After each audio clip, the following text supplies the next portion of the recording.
Ange yari umukobwa muto w'imyaka 16. Ubuzima bwe bwahindutse cyane ubwo se yitabaga Imana, maze mama we agashaka undi mugabo. 1, 2, all together, strong forever, 2 minds on duty.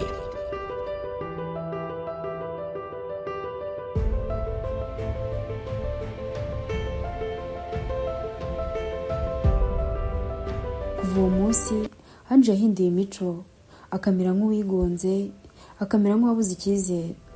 Ijoro ryose ryamuberaga nk'inzozi mbi. Uwo mugabo mushya wa nyina yamugaragarizaga ineza mu maso y'abandi, akiyoberanya nk'uwuje imico myiza, ariko mu rugo imbere ya Ange yahuraga n'ubugome n'agashinyaguro atigeze yitegura. Uwo mugabo yamuhatiraga ibintu atashakaga, akamuhutaza ku mubiri no ku mutima. Ange yabuze aho yerekeza. Yabonaga mama we yishimye ko abonye umugabo, ntashake kumubabaza. Ntiyashoboraga kubwira inshuti ze cyangwa se abaturanyi, kuko yagiraga isoni. Uko bucya bukira, ibikomere byo ku mutima byakomezaga gukura. Yararaga adasinziriye, amarira ari menshi mu maso ye, akabyuka kumva nta cyizere cy'ubuzima. Yagerageje kwandika mu gitabo cy'ibanga imubaho, ariko buri ko arangije kwandika amarira akaba menshi.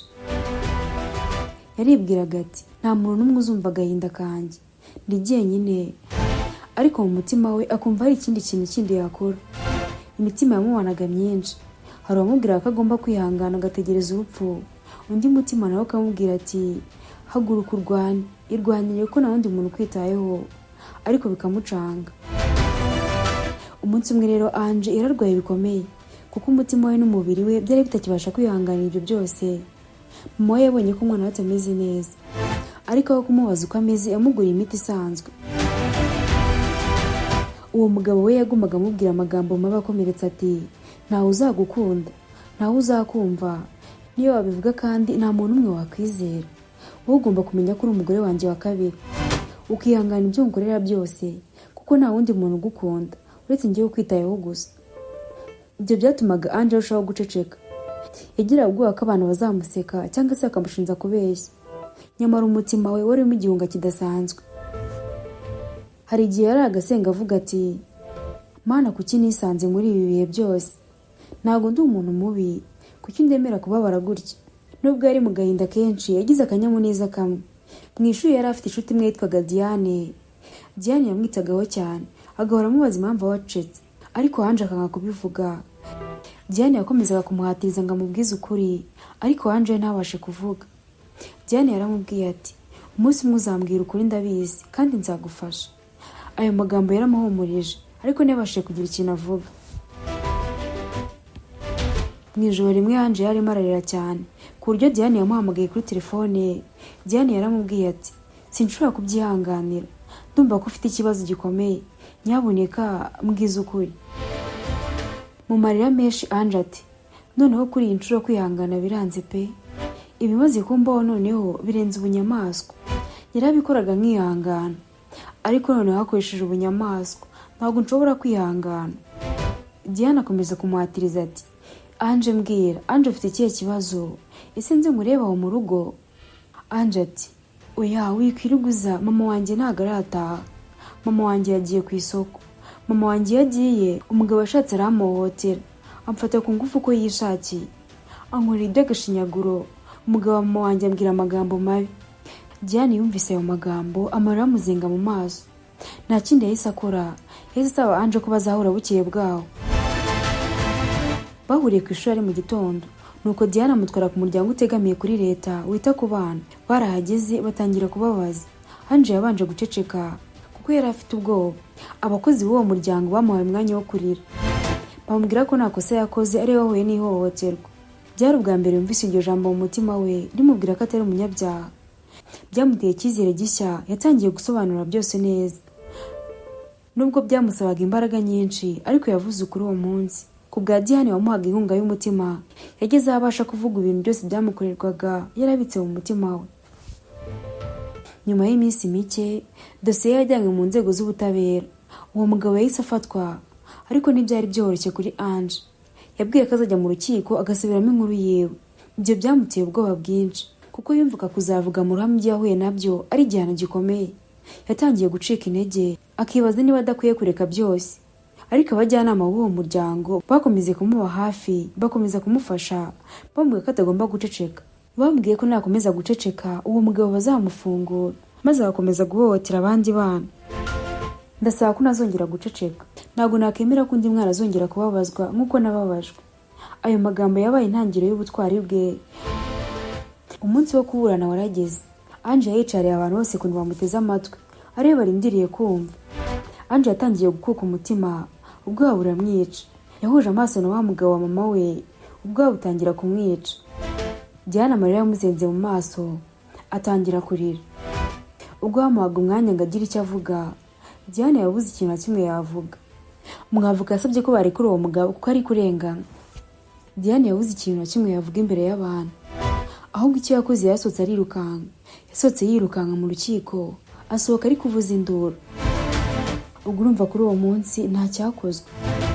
Uwo mugabo rero nta kindi yakoze uretse gusaba ko urukiko rwamurekura, kuko n'ubundi bo baburanaga ntabwo yari afite gihamya.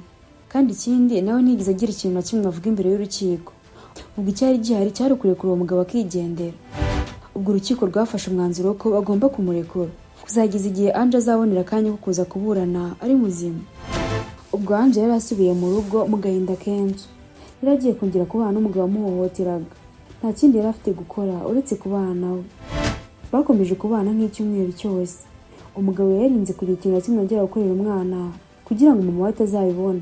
Mama we nk'ibisanzwe rero yagiye ku isoko. Igihe yari agiye ku isoko, Diane yari avuye muri douche. Yakubitanye n'umugabo wa nyina.